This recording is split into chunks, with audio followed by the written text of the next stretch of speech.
Olá, eu sou o Thiago Gomide e está começando mais um Entender Direito. Hoje nós vamos falar sobre os juizados especiais da Fazenda Pública. Eles estão previstos na Lei 12.153 de 2009 e integram o sistema de juizados especiais. E quem está aqui comigo para conduzir essa conversa é Fátima Uchoa. Tudo bem, Fátima? Tudo bem comigo, Thiago, e com você, tudo bem? Tudo bem. Que bom. Então, pessoal, nos 2 programas anteriores, nós destacamos, dentro da série sobre juizados especiais, então nós destacamos os juizados especiais cíveis e os juizados especiais criminais. Hoje, nós vamos falar sobre os juizados especiais da Fazenda Pública, como o Thiago Gomide já falou, né? E os nossos convidados para esse bate-papo de hoje já estão aqui com a gente. Fábio Porto é pós-graduado em Direito Privado na Universidade Federal Fluminense, mestre em Direito na Universidade do Estado do Rio de Janeiro, juiz de Direito e professor universitário. Ele também é autor de livros e artigos jurídicos, juiz auxiliar da Presidência do Conselho Nacional de Justiça e ex-integrante das turmas recursais da Fazenda Pública e Civil do Estado do Rio de Janeiro. Doutor Fábio Porto, muito bem-vindo ao Entender Direito. Muito obrigado, é um prazer imenso estar com vocês aqui. Espero poder contribuir aí para esse brilhante programa. Nosso outro convidado do Entender Direito de hoje é João Luiz Ferraz, que é mestre em Ciências Jurídico-Políticas pela Universidade de Lisboa, juiz de Direito, titular da 10ª Vara da Fazenda Pública da capital. Seja muito bem-vindo ao Entender Direito. Olá, é um prazer estar com os senhores aqui, com o Dr. Fábio, colega meu, magistrado amigo, colega de concurso. Prazer poder estar aqui com os senhores no dia de hoje. Dr. João Luiz Ferraz, o que podemos entender como fazenda pública? Esse termo fazenda pública é relacionado, sempre ligado à ideia da pessoa jurídica de direito público interno, né, que pelo Código Civil, no artigo 41, são classificadas como pessoas de direito público interno a União, os estados, os municípios e também as respectivas autarquias e fundações públicas, que têm natureza pública, se regem por um regime público de direito, né, ao contrário, justamente em contraposição às empresas privadas, né, que já vão mais ali relacionadas ao direito civil, enquanto as empresas, as pessoas jurídicas de direito público interno já estão mais ligadas ao direito administrativo. Normalmente são o direito administrativo que baliza a atuação das pessoas de direito público interno, ou seja, a fazenda pública, enquanto mais o direito civil, o direito empresarial, enfim, o direito privado vai reger as pessoas de direito privado. Doutor Fábio, e sociedade de economia mista entra nesse conceito de fazenda pública?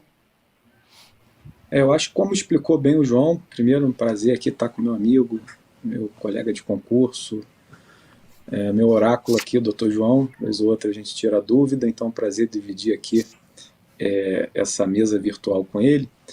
Como disse o João, né, fazenda pública é um termo amplo, utilizado em referência, muitas vezes, à administração pública direta e indireta. Eu acho que aqui é o X da questão, né?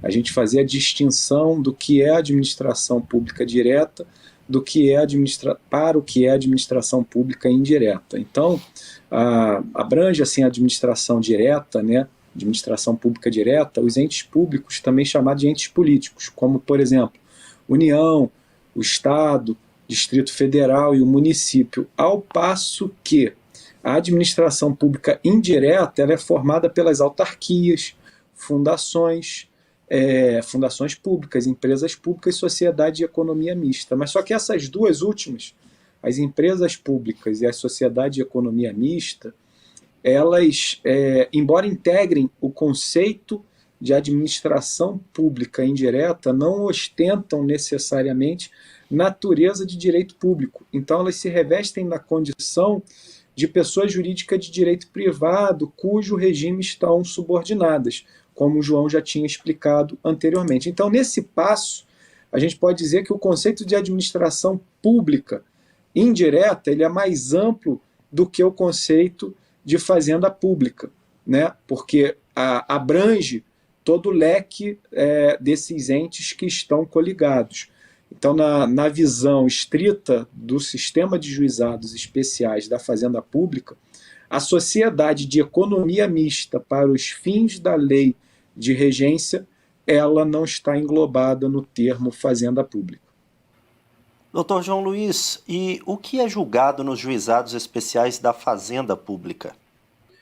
Olha, a lei, desde a 9.099, né, que instituiu o juizado não de fazenda, mas o primeiro juizado implantado no país, os juizados comuns cíveis e que não envolviam a fazenda pública, sempre o fator predominante de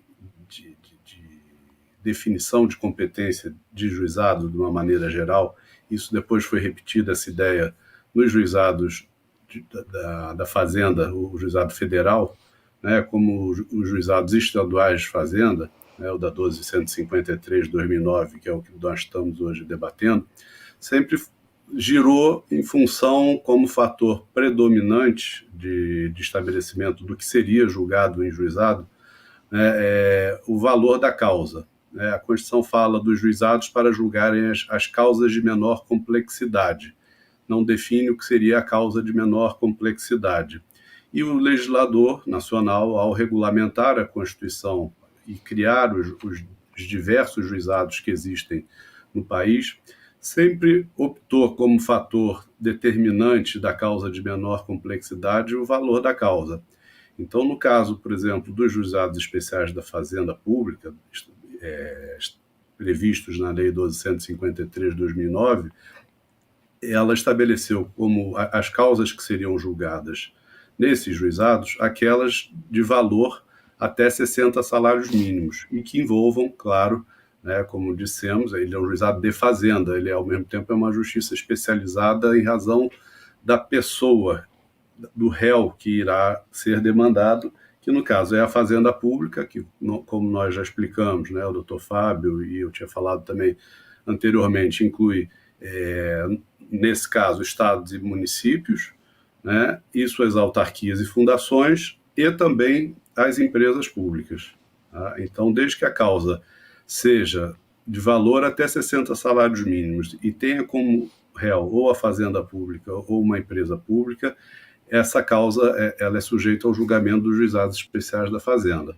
Eu acho que isso vai ser importante para o resto, assim, entender o sistema de juizado.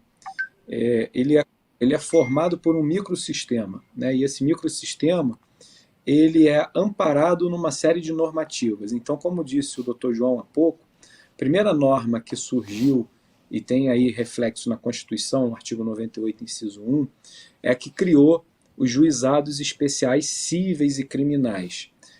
Quando a Constituição determinou isso, ela usou uma expressão, menor complexidade. Então, todo o sistema, né, de juizado está pautado sobre uma lógica, a menor complexidade. Por que isso é regente no sistema? Por um motivo muito simples. O sistema de juizado ele tem como princípios oralidade, celeridade, simplicidade. Então, a ideia é que você consiga resolver tudo em um único ato presencial, um único ato em que se usa da oralidade para que as partes possam chegar à solução daquela demanda posta em juízo. Então, essa menor complexidade também, embora, eu diria, implícita, ela está regente em todo o sistema de juizado. E a princípio também no sistema de juizado da Fazenda Pública. Então, acrescentando aí ao que o doutor João bem apontou, eu diria que também tem que se analisar a complexidade da causa. Por quê? Porque por ser um rito célere, por ser um rito especial, por ser um rito que deve ser simples e oral, causas de grande complexidade não poderiam estar sendo julgadas nesse segmento de justiça que pretende ser, e é de fato, a porta de entrada para o judiciário, para as pessoas do povo, que muitas vezes, nós vamos eventualmente até discutir isso um pouco mais à frente, dispensa até a presença do advogado. E se dispensa a presença do advogado é por uma razão muito simples, é que é um rito circunscrito a uma determinada, a um grupo de matérias fixadas em lei, e que não podem e não devem ser expandidas ou exageradamente amplificadas, justamente para que não se perca a sua essência. Era só esse acréscimo que eu gostaria de fazer, porque ele vai influenciar nossas ponderações para daqui para frente. Muito bem lembrado, doutor Fábio. Inclusive, a gente está fazendo uma série, né, sobre os juizados especiais, e os últimos 2 programas trataram justamente dos juizados especiais cíveis e os juizados especiais criminais, como o senhor acabou de ressaltar. Ainda com o senhor, doutor Fábio, a lei 12.153, a que nos referimos neste 3º programa da série do Entender Direito sobre juizados especiais, essa lei de 2009 também elenca o que não está incluído nas competências desses juizados especiais da Fazenda Pública, né? Eu gostaria que o senhor detalhasse quais são essas exclusões. Exatamente. Essa matéria de exclusão, ela vem ao encontro do que eu acabei de mencionar. Né? Por que ela excepciona? Ela excepciona essa série de matérias, então está lá no artigo 2º, parágrafo 1º, né? Não se incluem na competência do Juizado Especial da Fazenda Pública ações de mandado de segurança, desapropriação, divisa e demarcação, ações populares, improbidade administrativa, execuções fiscais, demanda sobre direitos ou interesses difusos e coletivo, as causas sobre bens imóveis dos estados, distrito, federal, municípios, autarquias, fundações públicas a eles vinculada, as causas que tenham como objeto impugnação de pena de demissão impostas a servidores públicos ou sanções disciplinares aplicadas a militares, e essa gama, né, de demandas que estão expurgadas da competência do Juizado de Fazenda Pública se justifica justamente pelo ponto que eu mencionei anteriormente. Elas se enquadram num conceito de maior complexidade e que vão desnaturar a essência do juizado, que deve ser um rito oral, que deve ser um rito simples, que deve ser um rito célere, que deve ser um rito concentrado, acima de tudo, e que se busque a conciliação, né, através de uma solução consensual, e isso pode desnaturar, por assim dizer, a essência dos juizados de fazenda pública. Se também acrescentar aqui porque o Fábio tocou num ponto interessante, como ele esclareceu, quer dizer, a própria lei já traz, ao mesmo tempo, implícito, apesar dela expressamente não dizer que essas são as causas consideradas complexas, né? Mas, ao mesmo tempo, quando exclui da competência essas causas que ele enumerou, já está querendo sinalizar que essas são causas consideradas complexas. E por algum tempo se debateu no STJ, né? Agora já é até um assunto superado, porque é uma coisa que em juizado cível se utiliza muito, e lá prevalece do juizado cível comum, né? Do juizado especial cível, a questão da complexidade, ligar também a questão da necessidade de uma prova mais complexa, especialmente envolvendo a produção de perícia, né? E no geral, bom, isso acho que prevalece de uma forma geral no Brasil para juizado cível, esse entendimento que causa que necessite de produção de perícia já seria uma causa tida como complexa e, portanto, fora da competência dos juizados. Mas no caso específico do juizado de fazenda, né, o posicionamento do STJ, dentro de uma interpretação já da Lei 12.153 e da 10.259, tem sido no sentido de admitir, de não considerar isso, o fato da necessidade da perícia, um fato que levaria a uma complexidade da causa.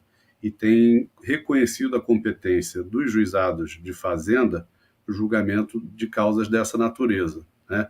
Que vai gerar depois toda uma discussão, fato já é a jurisprudência bem tranquila no STJ já há alguns anos, mas que certamente tem aí uma consequência para juizado de mais morosidade, né? Então isso gera um grande desafio nos juizados de fazenda, né, de como compatibilizar, já que um dos princípios, o Dr. Fábio já bem enumerou aqui os princípios, alguns princípios basilares aí do juizado de fazenda, E um deles, como dos demais, simplicidade, celeridade, né? E como, então, compatibilizar, né, a produção da perícia é, sim, uma causa de competência dos juizados.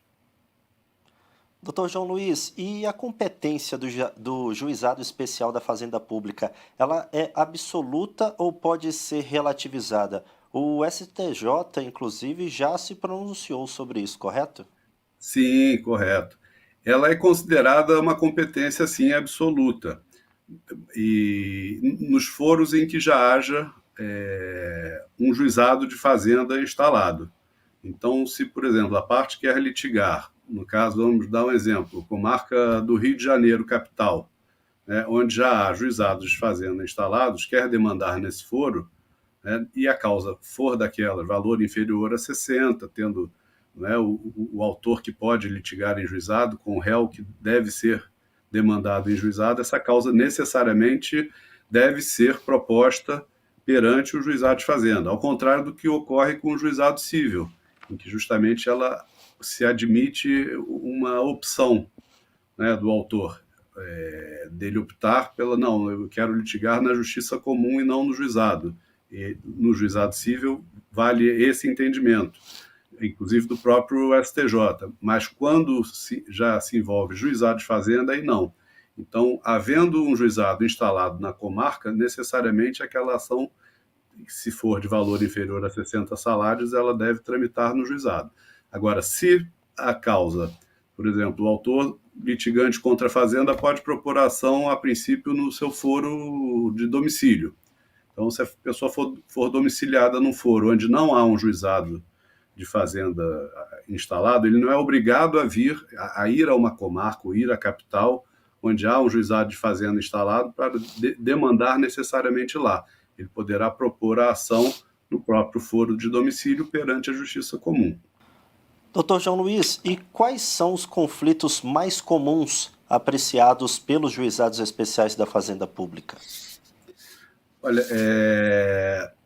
o juizado recebe bastante, uma leva grande, absorveu bastante das demandas de massa contra a fazenda, e no geral são muitas causas ligadas à saúde, fornecimento de medicamentos, internações,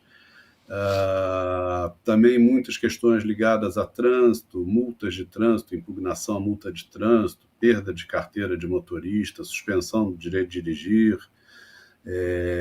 algumas questões funcionais, né, ligadas a servidor público, quando se enquadram dentro do valor de alçada, né? E até hoje em dia algumas questões até tributárias menores também, já que o juizado de fazenda ele não há uma vedação a que contencioso tributário tramite perante os juizados, né? Então, por vezes, também até demandas de menor monta, um IPVA de um veículo, que normalmente são valores que estão ali dentro dos 60 salários mínimos.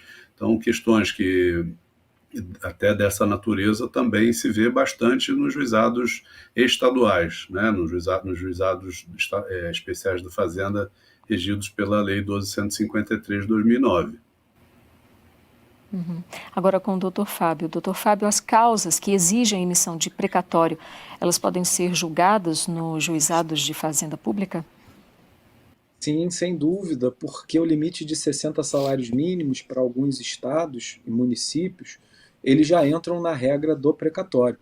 Então, se eventualmente julgado, né, o que tem que se respeitar para fins de fixação da competência do juizado não é a forma de pagamento, se eu vou pagar via requisição de pequeno valor, que é o chamado RPV, ou precatório. O que eu tenho que respeitar é o valor.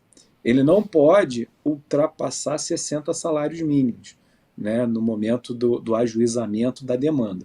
Então, respeitado isso, sim, é possível que em algum município, por exemplo, que a requisição de pequeno valor existe uma liberdade constitucional até um determinado ponto, né, do Estado e do município regulamentar, vai se sujeitar ao pagamento por essa via específica do precatório, que é como a fazenda pública de regra, quita seus débitos para com as demandas ajuizadas.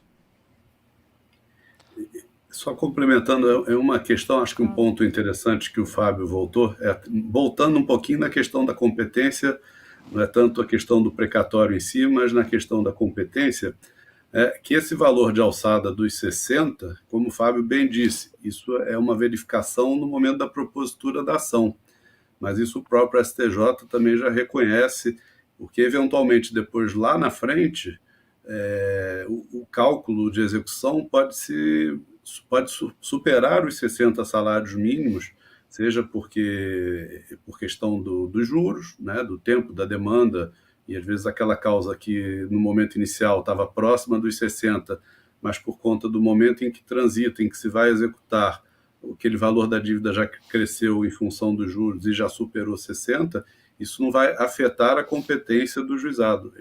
A causa continua sendo... continua a sua execução perante o juizado. E é importante esse ponto aí, porque também não vai suprimir o direito da parte, quer dizer, se no curso da demanda acresceu valores e superou, a princípio, o valor de alçada do ingresso, não significa dizer que a parte que tem direito a receber, ela está limitada àquele valor, né? Ela poderia sim. E no momento do ajuizamento, então, novamente, eu faço o juízo prelibatário, né, de exercício funcional de competência no ajuizamento da ação, né? A ideia, como dito, é que essa ação seja célere, né, que isso seja julgado num tempo razoável, que é o que prevê, inclusive, o princípio constitucional da duração razoável do processo. Mas pode acontecer, infelizmente, casos em que a demanda leve um tempo para ter a sua execução final concretizada. Isso acontecendo não impede a parte de receber o direito que ela tem relativo a juros, correção monetária, incidentes sobre esse valor. Foi bem pontuado, João, bem lembrado. Doutor João Luiz, e em regra, os prazos contra a Fazenda Pública, eles são contados em dobro. No Juizado Especial da Fazenda Pública, essa prerrogativa, ela se mantém? Não, em função da celeridade que se quer dar às ações, né, então tem uma regra expressa, dizendo no artigo 7º da Lei 2.153, dizendo que não vai haver prazo diferenciado para a prática de nenhum ato processual pela Fazenda. Então, portanto, o prazo dela é o mesmo que seria para a parte que contra ela litiga. E os demais prazos, eles são regidos pelo CPC, então? Olha, aí é como o Fábio tinha falado, a lei tem as aplicações subsidiárias, né? Ela diz que na falta de um regramento nela, vai se buscar solução dentro da Lei 10.259, dentro da Lei 9.099 e até dentro do CPC. Mas a prioridade é sempre dentro da ideia de que o juizado é um sistema, né, com uma vida própria, né? Então, sempre que houver um regramento dentro das normas ou da 10.259 ou da 9.099, ele vai ter preferência em relação ao CPC. 2 pontos. Primeiro, a questão dos prazos diferenciados. O professor Cândido Rangel Dinamarca, há muito tempo, né, ele escrevia chamando o Estado como superparte. E ele criticava a posição que vinha do Código de 1973, consolidando, vamos dizer assim, posições jurídicas específicas para a Fazenda Pública. E essas posições se refletiam contagem de prazo, intimação, citação, forma de execução e uma série de restrições processuais que se faziam à Fazenda Pública. E lógico, naquele momento, sob uma perspectiva bem plausível. Qual era a perspectiva? Estava se construindo um modelo de advocacia pública na nação. Então você não tinha consolidado, né, como hoje se encontra consolidado, um modelo de advocacia pública nacional. Você tem, tanto no âmbito da União, quanto no âmbito dos estados, quanto no âmbito dos municípios, uma advocacia pública, né, representada aí Advocacia-Geral da União, Procuradoria-Geral da Fazenda, Procuradoria do Estado e Procuradoria dos Municípios e as suas procuradorias autárquicas, Procuradoria do INSS, por aí vai, você tem hoje um modelo consolidado. Então o legislador pensou o seguinte, olha, a realidade que a gente vive hoje não é mais a realidade na elaboração do Código Buzaide. A gente tem que pensar, né, e ver a realidade sob a lente atual. E daí porque não existe mais essa forma de tratamento diferenciado. Os prazos são paritários, iguais, até para respeitar a isonomia aí dentro do devido processo legal, princípio do contraditório e ampla defesa. E o segundo ponto que o João abordou, com muita propriedade, é justamente como eu vou aplicar o sistema de subsidiariedade. Né? Eu vou sempre no Código de Processo primeiro? Não. Por que que não? Porque se eu tenho um microsistema e esse microsistema está pautado em leis específicas para tratar desse microsistema, a forma mais aderente, nos parece, de resolver os problemas de eventual lacuna legislativa na Lei 12.153 é buscar dentro do próprio sistema. Então eu vou buscar a 9.099, eu vou buscar a 10.259 e não achando solução nelas, eu vou ao Código de Processo. E por que que o Código de Processo é deixado por último? Por um motivo muito simples, porque se quer um modelo de jurisdição diferenciado daquele modelo que nós chamamos de modelo comum, que é o que rege no Código de Processo.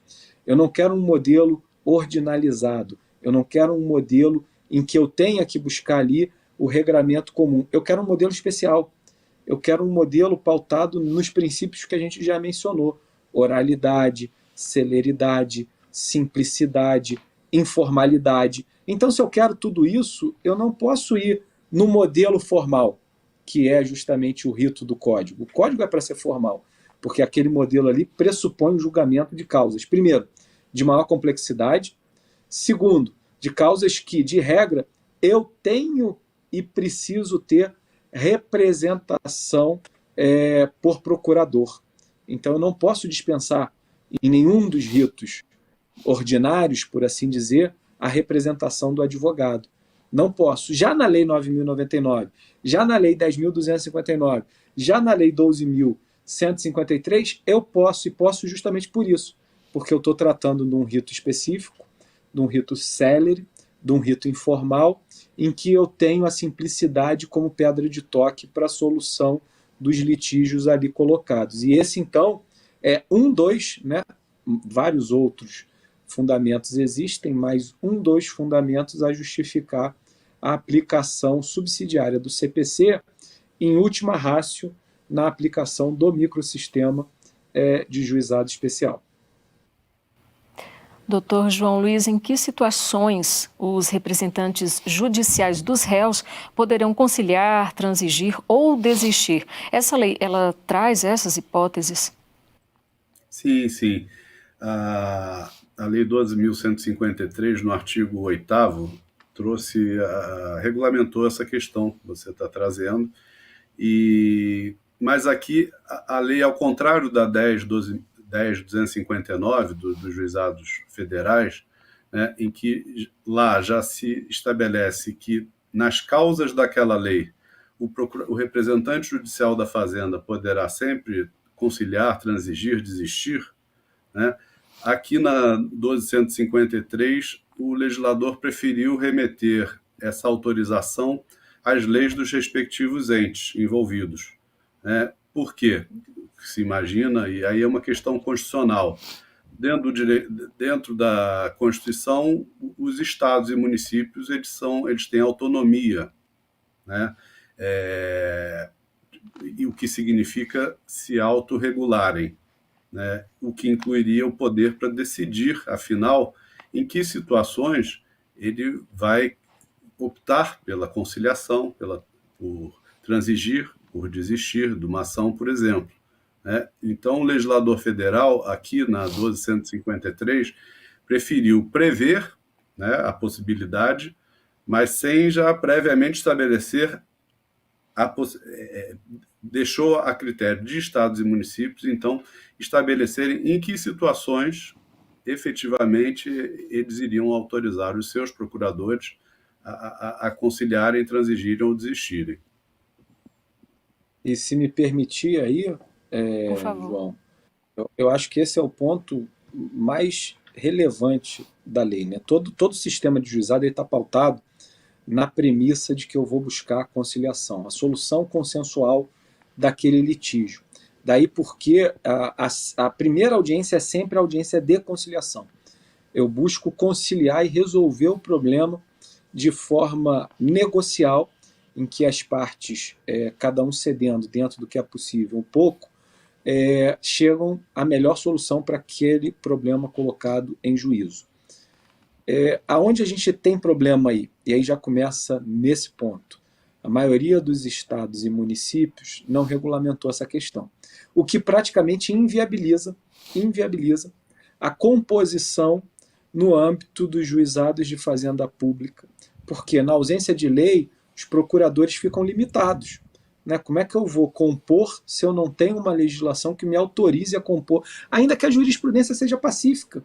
Né? Ele sabe que ele tá litigando ali por uma causa perdida, né? Que ele não tem a menor condição de ter êxito.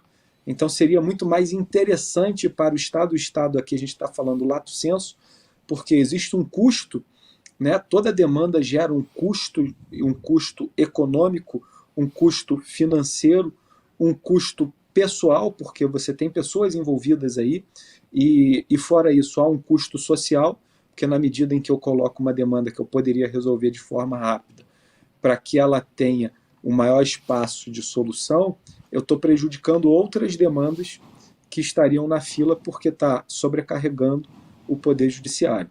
Então, acho que esse é um ponto importantíssimo de ser destacado, a necessidade dos entes federados, de forma geral, de preverem em seus estatutos normativos a possibilidade de compor, principalmente para aquelas questões que são extremamente pacíficas na jurisprudência, não existe dúvida, né, seja na doutrina, seja no âmbito dos precedentes, quanto à aplicação do direito material no caso concreto ali da parte, e nada obstante isso é muito comum, principalmente em juizados, a gente vê isso. Eu lembro na turma recursal, era corriqueiro a questão da indenização por férias não gozadas no caso do servidor que se aposentava. Ora, ele se aposentou, como é que ele vai gozar férias? Não existe mais essa possibilidade. Né? E isso era tranquilo jurisprudencialmente, a possibilidade desse servidor que não utilizou aquilo para outros fins, de ter indenizado aquele valor não gozado. E nada obstante isso, isso era julgado no primeiro grau, gerava recurso e era julgado no âmbito do segundo grau. Você veja como a gente está movimentando a máquina judiciária, né, em prejuízo a todos os princípios regentes do sistema de juizado, mas o maior e mais importante deles, aquele que justamente prevê a solução negocial. E esse é o caminho, né, um dos caminhos, não é o caminho, mas é um dos caminhos para se alcançar a famosa e tão desejada desjudicialização. Né? Se imaginarmos que hoje, no judiciário brasileiro, a gente tem mais de 76 milhões de ações para um universo de apenas 18 mil magistrados, a gente não encontra correspondente no mundo desse volume de demandas em juízo. Né? Nenhum judiciário no mundo tem per capita a volumetria de processos que o judiciário brasileiro enfrenta. Então, sem sombra de dúvida, né, todos os estudiosos apontam que uma das formas de amenizar, equalizar e reduzir essa judicialização é justamente buscando as soluções alternativas, né? São chamadas ADRs, né? Alternative Dispute Resolution. Quer dizer, eu vou buscar uma solução do conflito de modo alternativo, não necessariamente precisando ajuizá-lo. E se eu fizer, eu tento no primeiro step, né? No primeiro momento, na primeira etapa do processo, buscar a conciliação, porque eu mato ele ali. E eu acabo com todas as etapas subsequentes. Doutor João Luiz, e como que se dá a sistemática de execução e cumprimento de sentença no Juizado Especial da Fazenda Pública? Olha, dependendo do tipo de obrigação a ser cumprida, né, ela vai ser uma sistemática de natureza mandamental em relação às obrigações de fazer, entrega de coisa, ou obrigação de não fazer, né, em que o juiz expede um ofício àquela autoridade a quem é destinada a ordem, que tem o dever de cumprir aquela ordem, né, fixando o prazo para cumprimento da obrigação, né, e não havendo o cumprimento, a autoridade que se recusa ao cumprimento pode estar sujeito tanto a, eventualmente, a desobediência, responder por desobediência pela natureza mandamental da ordem, mas também sujeita à possibilidade, o ente público e até a própria autoridade, a aplicação de multa, né? Agora, em relação às obrigações de pagar, aí vai depender do valor envolvido, né? Se for um valor sujeito a pagamento de precatório, por precatório. Se for inferior ao valor estabelecido pelo ente para pagamento das dívidas por precatório, né, já que isso hoje é uma possibilidade de cada ente estabelecer esse valor, então pode acontecer do município, um determinado estado, fixar lá na sua lei própria, na sua lei local, que ele paga por precatório dívidas acima de 20 salários mínimos, por exemplo. Então, para aquela dívida acima de 20, esse ente público, esse município, vai pagar por precatório. Se for abaixo de 20, paga por requisição de pequeno valor, que é um modelo mais simplificado, em que se tira um mandado requisitório, né, dirigido àquele ente público, ele tem um prazo para pagamento, e se não paga essa dívida, não deposita no banco depositário o valor da dívida naquele prazo, aí o ente público está sujeito ao sequestro da verba, né, que normalmente se faz até pelo sistema do Banco Central, que nós chamamos de penhora online, né, o bloqueio eletrônico. E agora, isso pode mudar um pouco se o réu for uma empresa pública, né, em relação ao pagamento de dívida, porque a empresa pública, a princípio, pelo seu regime de direito privado, pagaria a dívida como um devedor, uma empresa privada, um devedor comum, né, uma execução dentro das regras do CPC. Porém, hoje a jurisprudência do Supremo Tribunal Federal faz uma distinção, né, e tem dado os privilégios da fazenda pública à empresa pública que preste serviço público. Então, aquela empresa pública cujo objeto social é a prestação de um serviço público, de acordo com a jurisprudência do Supremo, a ela é concedido também esse privilégio do pagamento da dívida de acordo com a regra ou do RPV, a requisição de pequeno valor, ou do precatório. Doutor Fábio, assim como nos demais juizados especiais, o recurso, ele deve ser dirigido a uma turma recursal desse próprio sistema? Sim. O sistema de juizado ele previu, né, o que se chama um sistema de completude, em que eu tenho os juízes de primeiro grau e turma recursais que são providas por também magistrados, preferencialmente integrantes do sistema, para que você tenha uma jurisprudência consolidada e pacificada em termos de sistema. Ao longo dos anos se percebeu a necessidade de controle de competência da própria turma, né? Então o STJ, num primeiro momento, admitiu o mandado de segurança para que se controlasse eventuais decisões de turmas recursais que extrapolavam a sua competência.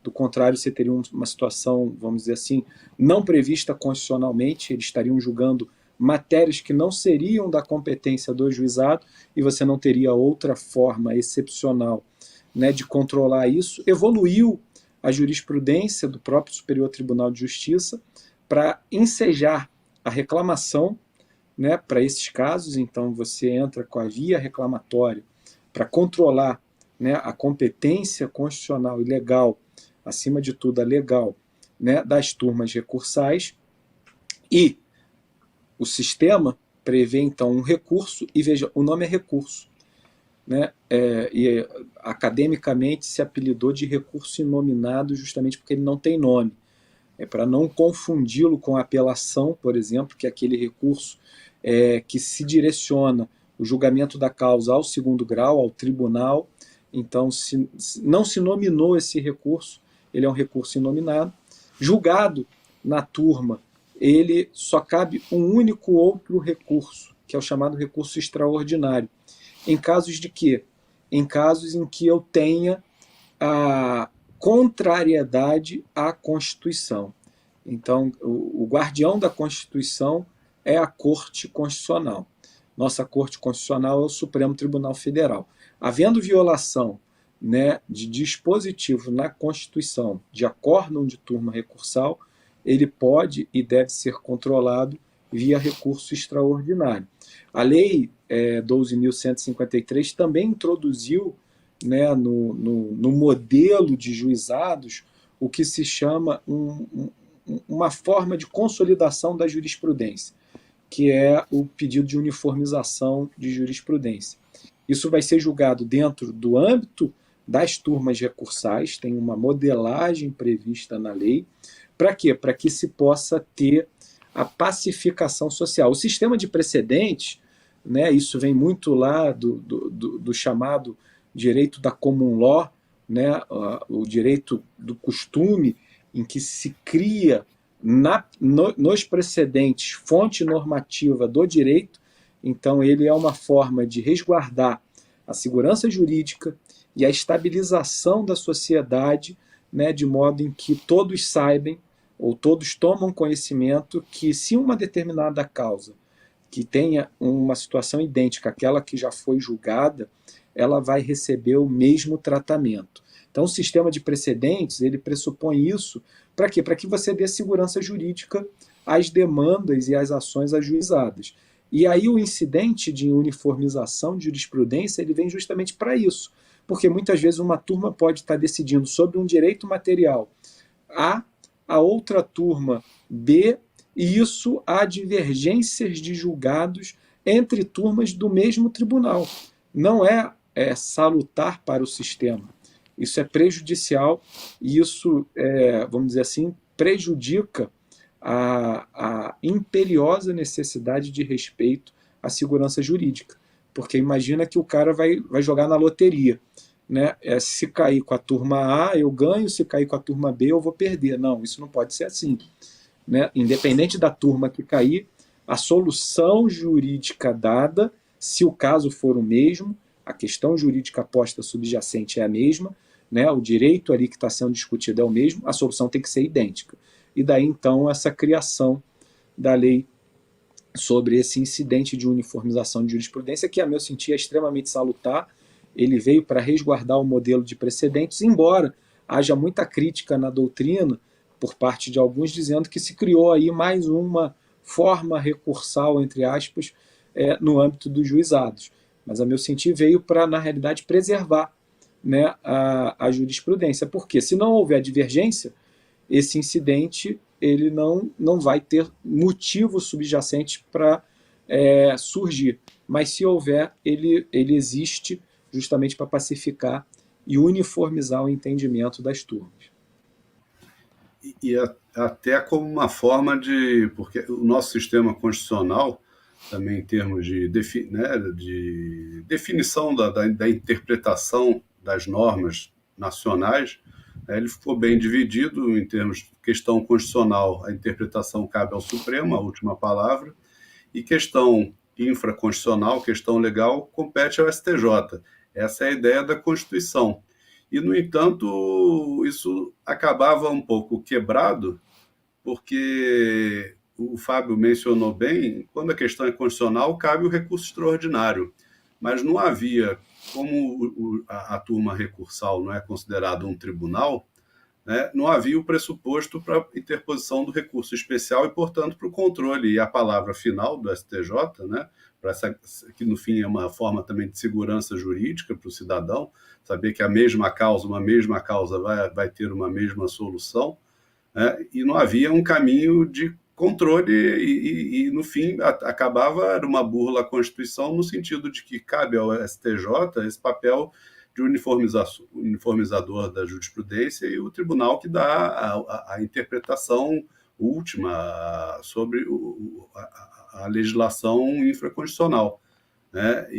Portanto, a lei andou bem e criou esse instrumento, né, de o julgamento de um recurso inominado cabe à turma recursal, mas caso essa turma recursal decida em divergência a jurisprudência qualificada do Superior Tribunal de Justiça, disso ter instrumentos de controle pelo pedido de uniformização, né? Seja dentro do próprio sistema, quando a divergência é entre turmas do mesmo tribunal, e aí tenta-se essa uniformização que se espera que siga a jurisprudência do STJ via uma turma de uniformização dentro daquele próprio sistema estadual, seja pelo STJ quando isso não for suficiente para fazer prevalecer a jurisprudência do STJ, vamos dizer, duas turmas se reúnem, uma decidindo contrária à jurisprudência do STJ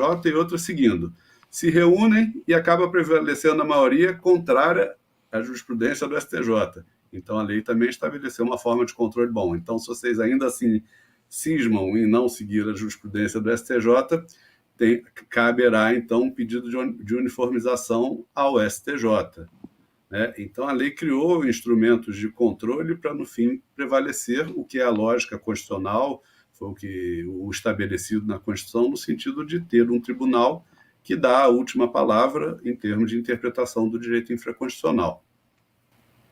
Doutor Fábio, e no caso de recurso dirigido às turmas recursais, há necessidade de advogado nesse caso? No segundo grau, para que você recorra, você tem que dizer aonde houve a violação jurídica, qual o motivo dessa violação jurídica, o porquê dessa violação jurídica aconteceu.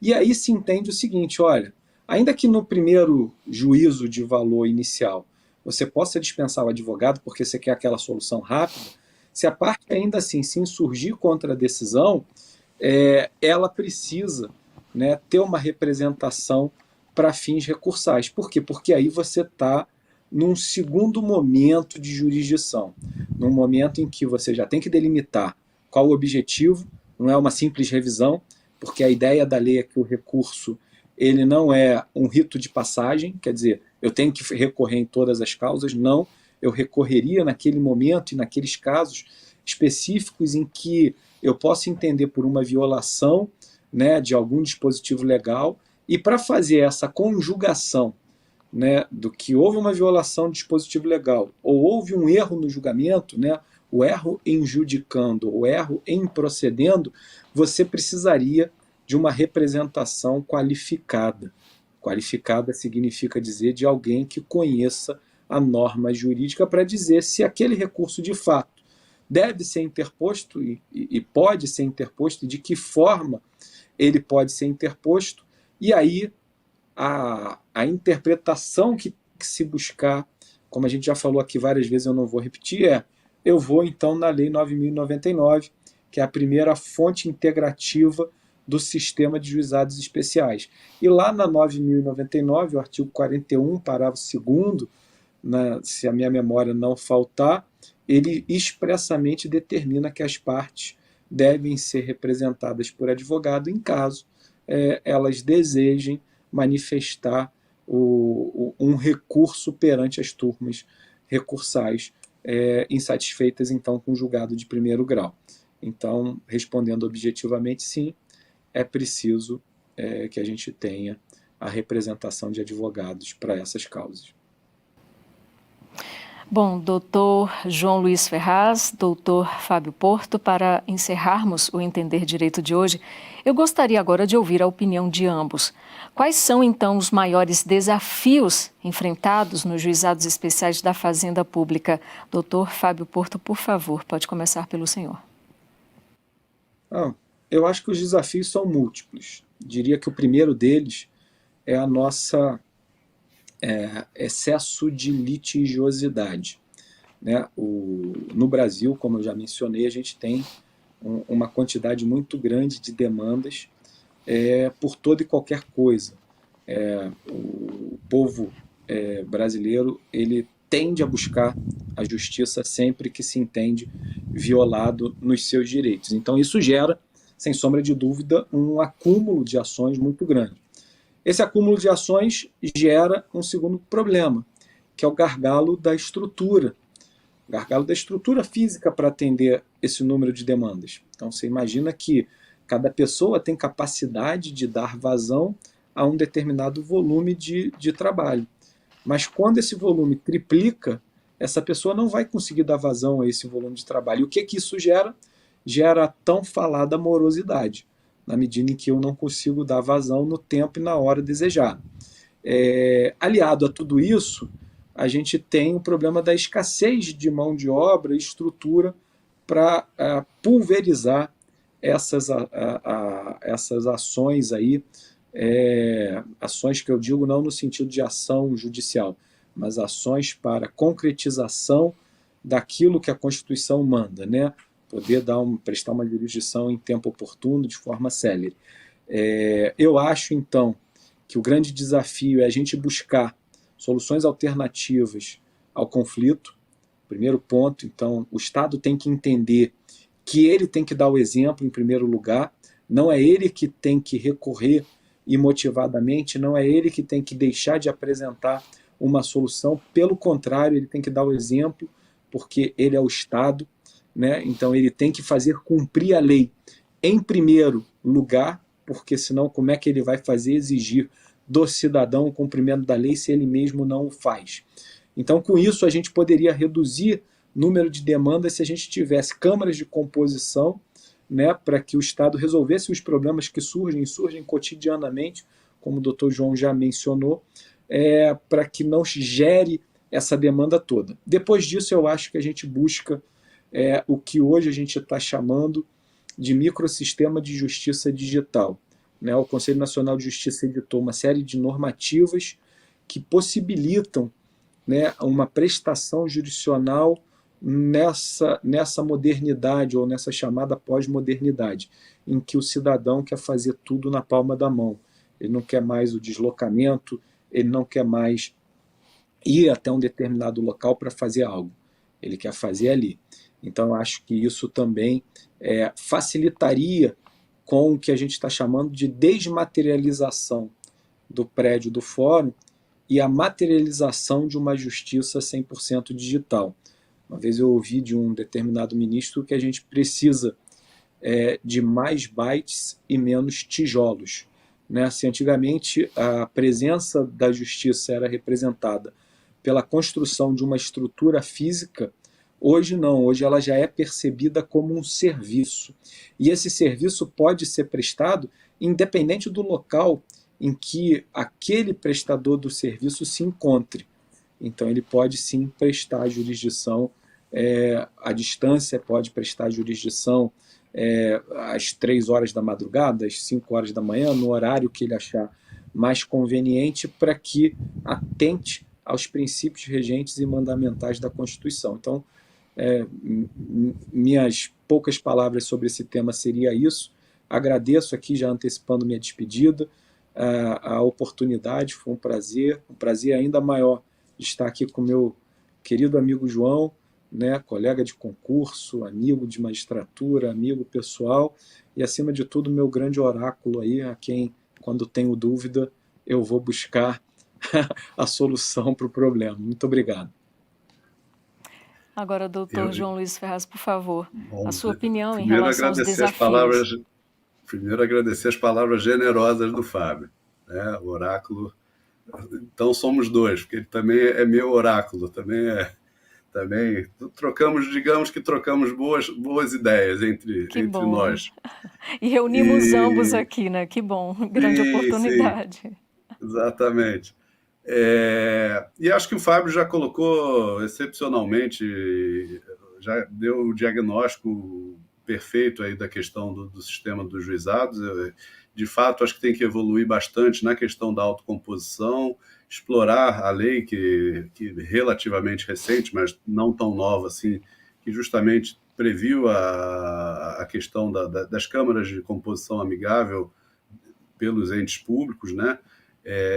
Acho que isso é fundamental, mais conciliação, né? O juizado está aí para isso, né? E, se possível, prévio, como ele disse, essas câmaras, a ideia até que evite a demanda, né? Mas também, se depois houver a demanda, que haja a regulação, que nós falamos aqui hoje, né? A lei acabou deixando essa questão da conciliação a critério da lei de cada ente, né? Então, é importante que os entes tenham essa noção da importância de se regulamentar e dar poderes aos seus procuradores para conciliarem, né? Isso é dentro do espírito do juizado, e porque, no fim, o fato é aquilo, usando aqui uma palavra, falando de uma forma bem coloquial, os juizados pegaram, né? Então, o juizado pegou.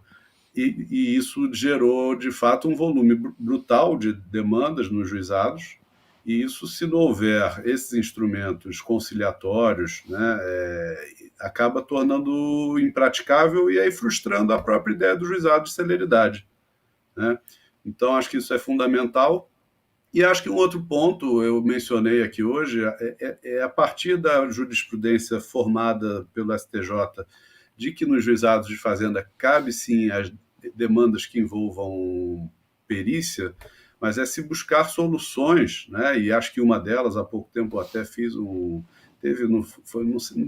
lembro se foi num FONAGE, enfim, eu até mencionei isso. A própria lei dá espaço, né, para fugir um pouco da ordinarização, que eu acho que também é um dos problemas dos juizados de fazenda, é se ordinarizar o rito, quando a própria Constituição falou, o rito do juizado é para ser sumaríssimo, então é para ser um rito diferenciado. E uma das formas, talvez, e que a lei permite, né, quando há necessidade de perícia, é que já se inverta um pouco, a perícia ela já precede a própria audiência, já se procure, tudo ao mesmo tempo agora, né? E não aquela coisa, vamos fazer audiência, daí vai para a perícia, que isso acaba alongando também o processo. E talvez uma ideia, e que há espaço na lei para isso, seja o juiz já de antemão, vendo que é uma causa em que vai haver necessidade de uma perícia, dentro do possível já antecipar essa perícia para quando se chegar na audiência, aquele fato controvertido que demandou o esclarecimento de um perito já esteja solucionado, porque inclusive isso pode ajudar na futura conciliação, né? Então acho que até por isso o legislador quis dar essa possibilidade da antecipação da prova. Então acho que dentro disso se conseguiria, né, cumprir mais fielmente, o juizado conseguiria cumprir mais fielmente a sua função, né, especialmente na questão da celeridade, tá? E mais uma vez, muito obrigado. Obrigado, Fátima, obrigado, Tiago, e agradecer ao Fábio, um grande amigo, realmente, colega de concurso, estamos sempre juntos, foi um prazer estar debatendo com ele aqui hoje, tá? Muito obrigado. Bem, e hoje você entendeu direito sobre os juizados especiais da Fazenda Pública. Nós conversamos com o juiz de direito Fábio Porto, a quem eu agradeço todos os esclarecimentos prestados aqui hoje na nossa conversa. Muito obrigado, senhores. Mais uma vez, foi um prazer imenso estar aqui com os senhores. Agradeço imensamente e me coloco à disposição por uma próxima. Muito obrigado. Nós agradecemos também a participação do juiz de direito João Luiz Ferraz. Doutor João, muitíssimo obrigada. Eu que agradeço. Obrigado a vocês. Até uma próxima. Se você quiser conferir novamente este e outros programas e também as 2 entrevistas anteriores da série do Entender Direito Juizados Especiais, basta acompanhar a programação da TV Justiça e da Rádio Justiça e acessar o canal do STJ no YouTube. Além disso, estamos também em podcast nas plataformas de streaming de áudio. E no próximo programa, a gente vai entender direito sobre juizados especiais federais, que é o último programa da série sobre juizados especiais. A gente se encontra. Tchau, tchau.